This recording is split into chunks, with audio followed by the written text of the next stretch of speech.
The farm always had its own rhythm, roosters crowing before the light touches the ground, the sound of boots sinking into the wet earth, and the smell of manure mixed with fresh coffee.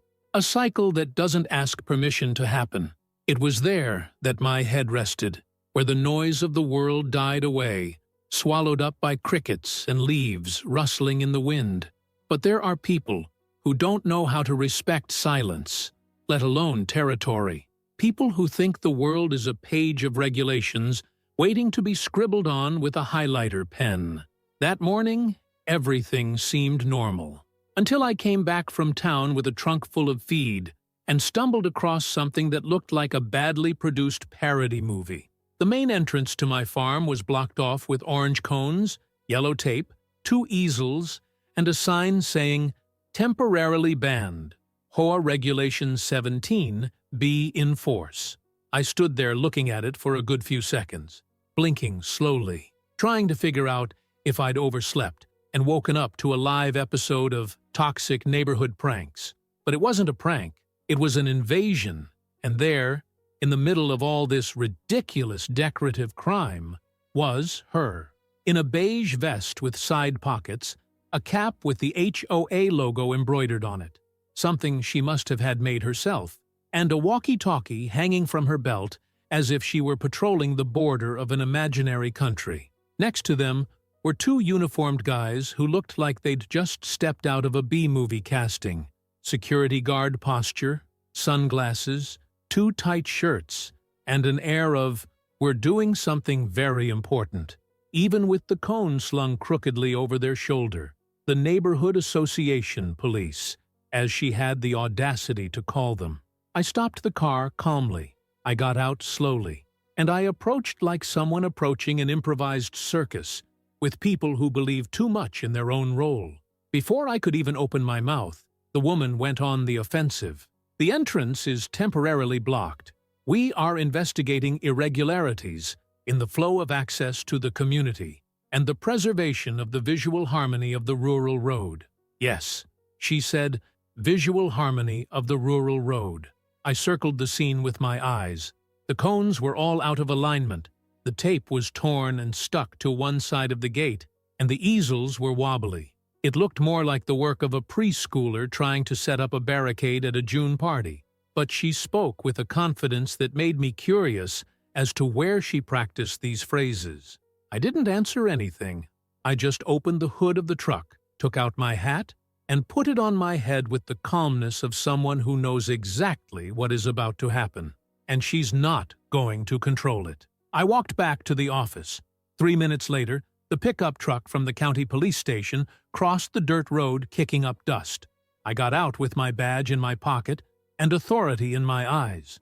The sheriff is not a character. He's a position.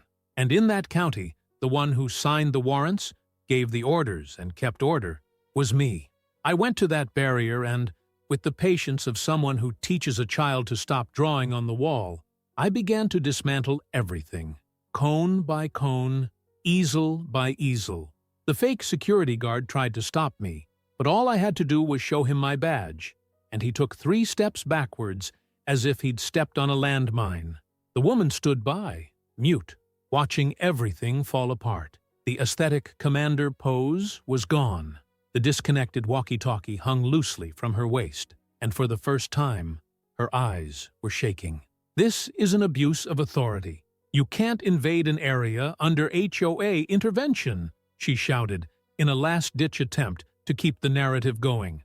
I looked right into her eyes and replied dryly, "It's not trespassing when it's my property, and you're under arrest for obstruction of a public way and usurpation of a public function." That's when she knew.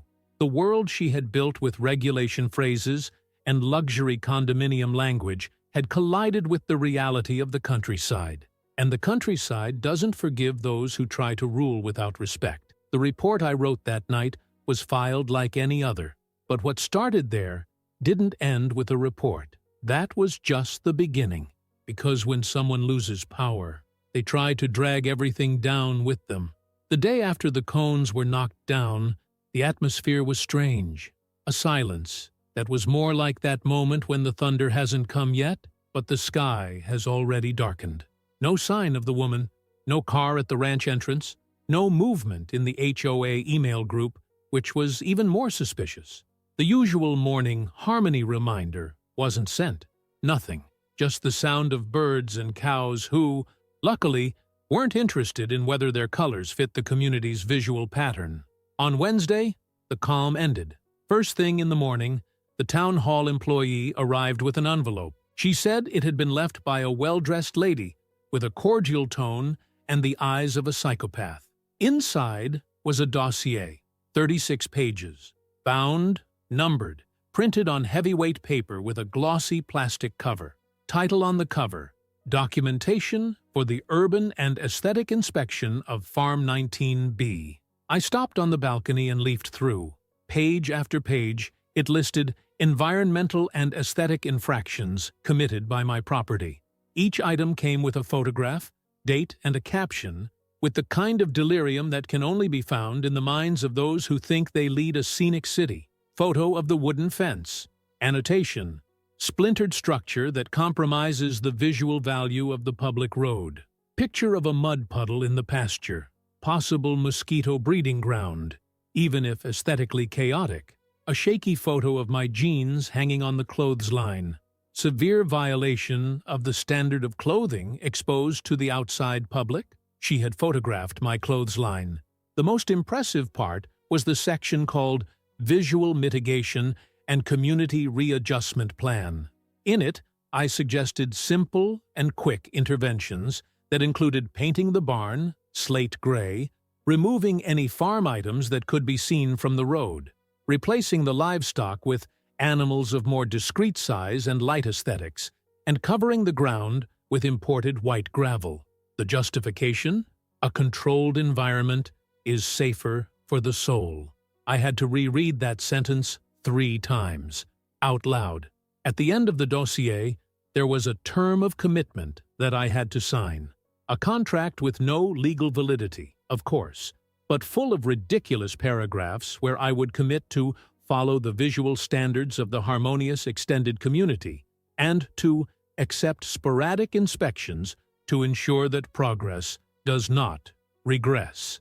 On the last page, there was even the name of the project, Model Farm 2030, with a logo and everything, a coat of arms with 2 crossed roosters on a beige background. I threw the dossier on the kitchen table and went to look after the cows. But the story didn't stop there. On Friday, another car, another delivery man, this time with a preliminary notice of obstruction of a community road. It was an attempt to requisition the entrance road as semi-public access, signed by her, by 3 other neighbors, probably coerced or seduced by promises of discounts at tea meetings, and stamped with the seal of the HOA itself. They were trying to turn the private road that leads to my ranch into a shared zone. The justification? Continued use justifies property review, an argument that only holds up in the mind of someone who thinks legislation is a suggestion. That same day, the entrance to the ranch dawned with a new item. A wooden easel with a QR code. When scanned, it took you to a website made in Wix with Comic Sans font that said, "Help transform the county into the first 100% aesthetic environment in the USA. Donate to the 2030 Model Farm Project."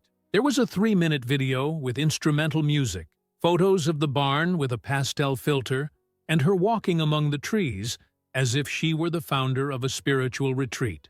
At one point, she said, "This place has the potential for something bigger. With everyone's help, we can plant harmony, where today there is only mud." It was these words that made the mayor call me. The video had gone viral in the school's parents group, and the repercussions were so pathetic that the city office was afraid it would become a national meme. The mayor laughed, of course, but wanted me to resolve it amicably, without a lot of legal noise. The answer was straightforward. She came onto my property, blocked the road with fake security guards, and now wants to turn my ranch into a condominium showroom. The next step is legal and public. The following Saturday, I called the local newspaper. I showed them the dossier. I showed them the QR code.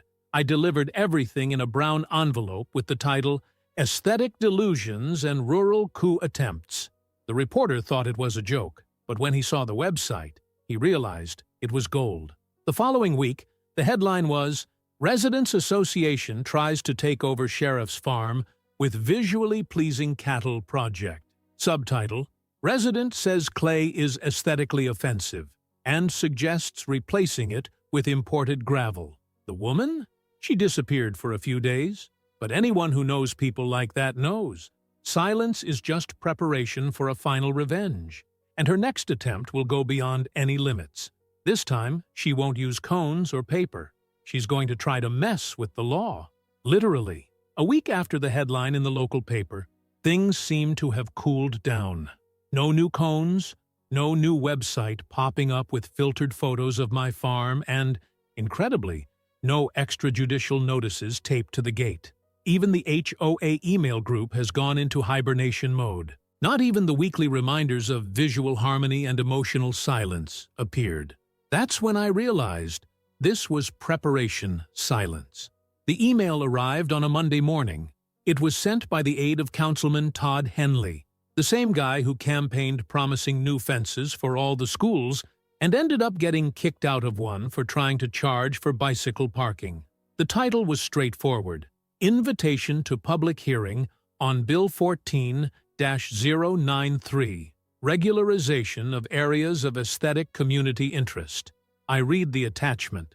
The bill, written in pretty words and full of twists and turns, proposed the creation of a voluntary rural aesthetic control zone, allowing neighborhood associations to determine visual and access guidelines in areas adjacent to the community. In other words, she wanted to pass a municipal law that would give the association the power to control areas that didn't even belong to the association, including my farm. In the document, there was a list of properties that would be considered in an analysis of aesthetic readjustment and integration into the community. Guess which one was first on the list? Exactly, Farm 19B, with a photo and everything, taken from above. Probably with that spy drone that had crashed a few months earlier. I stood there for a few minutes, sheet in hand, laughing in that soundless way. It was so absurd that it didn't even make me angry at first. It was only afterwards, when it dawned on me that she really believed this could work, that the indignation came. The hearing was scheduled for Friday at 5 p.m. in the town hall. Of course, the invitation was just a formality. The deal was already done. I spent the week gathering paperwork, the deed to the land, the history of the property, previous reports of invasion, copies of the ridiculous dossier she distributed at the town hall, the images of the blockade with cones, and, of course, the video of her attempt to film a rural commercial with visually compatible cattle. On Friday, I entered the chamber with the posture of someone who knows that they don't need to shout when they're right. The room was full. Half were local residents, curious about the newspaper article.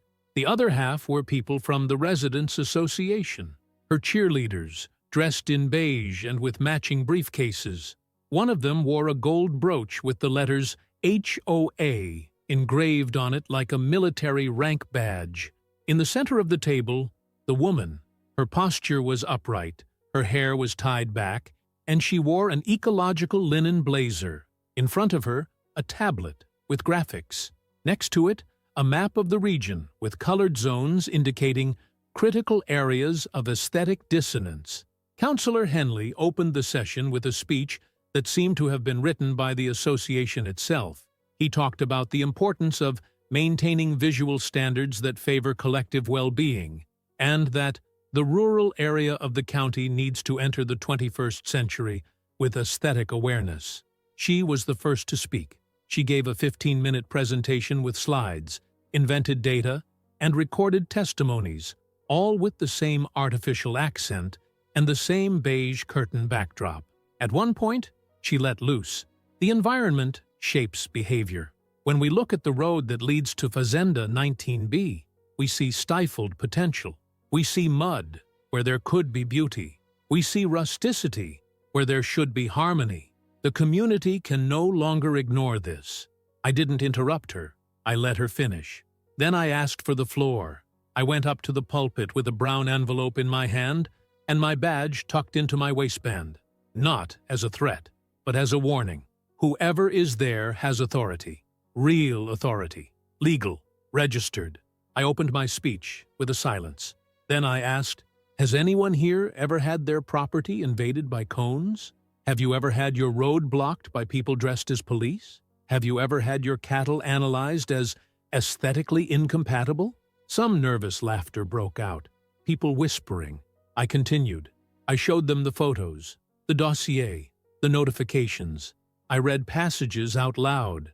I projected the image of the QR code with the golden rooster on the camera screen, and at the end, I showed the official map of the territorial division of the county, proving that my property has never been and will never be under any jurisdiction of the association. The audience applauded, not out of sympathy, but because the ridicule had crossed all limits. Even Councilman Henley had to back down. The bill was shelved that night, unanimously. The official justification was technical incompatibility with the current divisions of the municipality. But the real reason was different. No one wanted to be associated with the organized outbreak that she tried to turn into public policy. On the way out, she passed me with a frozen expression. Not anger, no shame, just the rigidity of someone who has lost control of the theater and knows that the curtain has fallen. But it wasn't the end yet, because the real closure to this story didn't come on paper. It came on the ground, in the field, where it all began. The bill collapsed, the public hearing became a joke, and the county moved on with its routine of loose chickens, tractors with open exhaust, and dogs sleeping in the middle of the road. For a brief moment, it seemed that the woman had disappeared for good. But those who live on control don't know how to deal with the absence of a stage. When she realizes that no one else is watching, she climbs onto the roof, puts a spotlight on her own face, and starts shouting like an artist without an audience. 2 weeks after the hearing, one morning, a different truck arrived at the farm gate. It didn't have an association license plate or a standard uniform. It was an urban landscaping vehicle. The sign read in green, Transforma Verde, nature with purpose. On the side, 3 guys got off, looking like they just wanted to clock in and leave. I walked over. One of them, with his cell phone in his hand and a clipboard, said, "Good morning. We've come to start laying the first strip of white gravel. Order from the Residents Association. Harmonious Rural Project." I was silent for a few seconds. He turned the tablet towards me. There was a service contract with the farm's address, a map of the entrance, and a signed request. The signature? The woman's full name. She had hired a landscaping company to adapt the aesthetics of the rural entrance to the region, using my road as a model soil reference. Without asking, without any rights. It acted as if it owned the place. I told the guys to wait and went back inside. I called the city hall lawyer, who already knew the history. In less than half an hour, the documents were organized. Trespassing, potential environmental damage, and misuse of private space with false authorization. I returned with everything in hand and asked the team to turn off the engines. I showed them the deed, the map of the municipality, and the legal notice that had already been filed against the HOA days before as a precautionary measure. The person in charge of the service apologized, called the manager, and canceled everything. But the damage had already begun. Some of the white gravel stones had already been unloaded. They formed a ridiculous 3-meter-long path, completely out of line with the fence. And in the center of the start of the trail, a wooden plaque stuck out of the ground, with gold letters in high relief. First Rural Aesthetic Reconversion Unit. Model Farm Project 2030. Visit and be inspired. Visit and be inspired. At the entrance to my property, with my land. What happened next was a consequence. The following Sunday, during the weekly county fair, I told the story at a local produce stand. I showed photos of the license plate, the gravel, the truck, the documents. The video went viral. Within 2 days, rural humor and alternative politics channels were reacting to the story. A Brazilian YouTuber captioned the whole saga, "When the trustee wanted to tame the interior of the USA, the pressure became unbearable for her." On Monday, the HOA's headquarters was trashed, not because of vandalism, but because of disinterest. The few members who still supported the association asked to leave immediately. One of them recorded a video saying that he joined thinking he was going to plant flowers, but ended up in a crazy cult with an Instagram filter. The woman? She tried to resist. She published an open letter on a hastily created website, saying that the people of the countryside were not yet ready for beauty, that resistance to progress is always accompanied by mud and the smell of cattle, and that she was persecuted for daring to dream of a county without mud. But it was her last breath. On Tuesday, she showed up at the gate with a rented truck. She tried to remove the sign and the stones, but he slipped.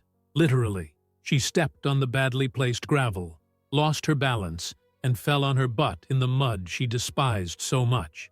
The sound was a mixture of held breath and sudden embarrassment. An intern from the landscaping company who came back to collect the material couldn't hold in his laughter. It was recorded on video. The title? Syndic Falling for Her Own Aesthetics. After that, she disappeared. She put her house up for sale at an absurd price, and nobody wanted it. She moved to another state, they say. She took the project, the association, and her dignity with her. Today, at the entrance to the farm, I left the gravel strip as a reminder. I painted the sign moss green and wrote by hand with a pen, "Here ends the empire of aesthetics, and real life begins." And if you liked this video, don't forget to leave a comment and a like.